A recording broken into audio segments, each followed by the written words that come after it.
Working into stitches versus chain spaces. I've established a stitch pattern here. That's 1 double crochet and then a chain 1. I'm going to work 2 double crochet into my double crochet stitch and 1 double crochet into my chain space. So working 2 double crochet into that next stitch.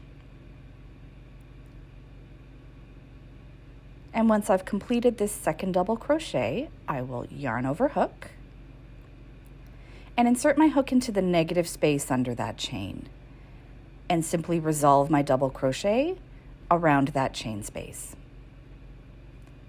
Once more, just following my stitch pattern, working 2DC in this stitch.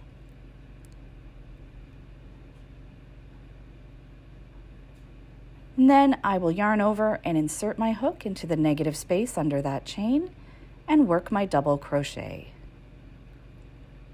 Again, working 2DC into the next double crochet, just working my particular stitch pattern.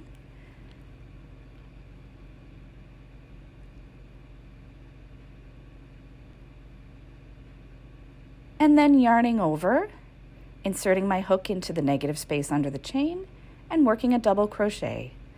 And that's how you work into chain spaces.